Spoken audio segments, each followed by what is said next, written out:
আসসালামু আলাইকুম। আমি প্রবাসী মানুষ, চাঁপাইনবাবগঞ্জের ছেলে, বলছি সৌদি আরব থেকে। তো ভাই, ওই ছোট্ট কালকার ঈদটাকে ভাই এখন বহুত মিস করি এই প্রবাসে এসে। হ্যাঁ, ছোট্ট জীবনে যখন ঈদ ঈদ আসতো, সবার কাছে টাকা তুলতে তুলতে দেখা যেত যে নিজে একটা ব্যাংক হয়ে যেত, মানে এত টাকা থাকতো পকেটে, পড়ে টাকা। এই যে প্রবাসে এসে আগে দেখেই তোমাদের মানি ব্যাগটা, এই যে 10 রিয়াল আছে মাত্র। হ্যাঁ, এখানকার এটিএম কার্ড নেই, এটিএম কার্ড আছে 50 টাকা। তো এখানে আমি এখানকার টাকা তুলবো এটিএমে। এটিএম আছে আপনার মাত্র 50 টাকা। এই 50 টাকা দিয়ে এখানকার আমাকে পুরা এই মাস চলতে হবে।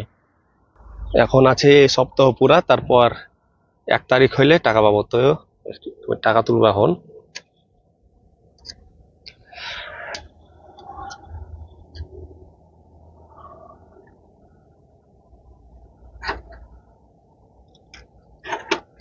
তো এই যে সৌদি আরবে এটা হচ্ছে 50 রিয়াল। এই 50 রিয়াল তুলনা এটিএম কার্ডে মানে 2-3 টাকা আছে পরে। তখন এই ঈদ আমাকে এভাবে চলতে হবে। হ্যাঁ, মানে প্রবাসীরা ভাই এরকমই। হ্যাঁ, দেখা যায় যে বাড়ির দিকে সব টাকা দিয়ে দেশে, আর নিজের কাছে টাকা আছে কিনা নাই ওইটা আর দেখে না, দেখা যায় ধার দেনা করে চলতে হয়।